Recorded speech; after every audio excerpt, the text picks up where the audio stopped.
प्रधानमंत्री नरेंद्र मोदी ने देश के धार्मिक और सामाजिक संस्थानों की शिक्षा चिकित्सा से जुड़ी जिम्मेदारियों के निर्वहन में साझेदारी को पुराने समय का पीपीपी यानी सार्वजनिक निजी साझेदारी मॉडल करार देते हुए कहा कि ये लोगों के कल्याण के लिए सरकारों तथा इन संस्थानों का परस्पर प्रयास है। श्री मोदी ने आज यहाँ मां अमृतानंदमयी संस्थान के 6,000 करोड़ रुपए की लागत से बने एशिया के सबसे बड़े अमृता अस्पताल का उद्घाटन करते हुए ये बात कही। प्रधानमंत्री ने कहा कि यह अस्पताल लोगों की भलाई के लिए देश के धार्मिक और सामाजिक संस्थानों की शिक्षा चिकित्सा से जुड़ी जिम्मेदारियों के निर्वहन में भागीदारी का उदाहरण है। ये पुराने समय के पीपीपी यानी सार्वजनिक निजी भागीदारी का मॉडल है जिसे वे परस्पर प्रयास की तरह देखते हैं।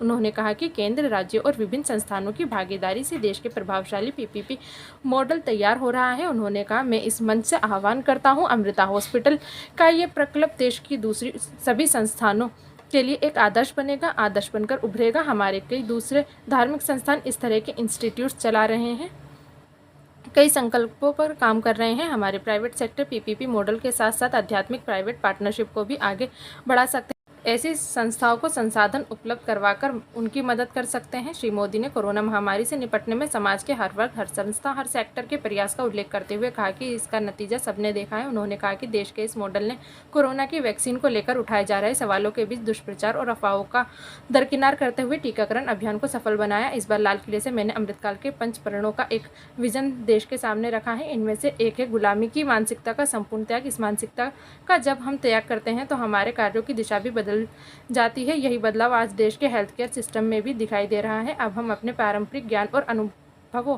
पर भी भरोसा कर रहे हैं, उनका लाभ विश्व तक पहुंचा रहे हैं। हमारा आयुर्वेद, हमारा योग आज एक विश्वसनीय चिकित्सा पद्धति बन चुका है। भारत के इस प्रस्ताव पर अगले वर्ष पूरा विश्व अंतर्राष्ट्रीय ज्वार वर्ष मनाने जा रहा है। उन्होंने कहा कि स्वास्थ्य से जुड़ी सेवाओं का दायरा केवल अस्पतालों, दवाओं और इलाजों तक ही सीमित नहीं होता। सेवा से जुड़े ऐसे कार्य होते हैं जैसे स्वच्छ और शुद्ध पानी तक सामान्य से सामान्य नागरिक की पहुंच। ये सब स्वस्थ समाज की आधारशिला रखते हैं।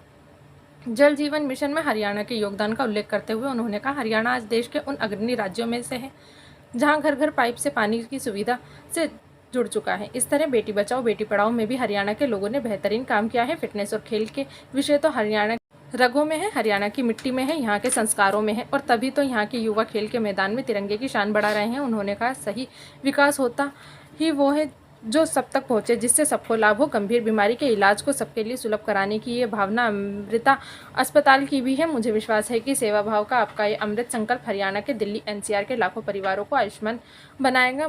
इस मौके पर मां अमृतानंदमयी स्वामी अमृता स्वरूपानंद पुरी, हरियाणा के राज्यपाल बंडारू दत्तात्रेय, मुख्यमंत्री मनोहर लाल, केंद्रीय मंत्री कृष्णपाल गुर्जर और उप मुख्यमंत्री दुष्यंत चौटाला तथा कई अन्य गणमान्य व्यक्ति मौजूद।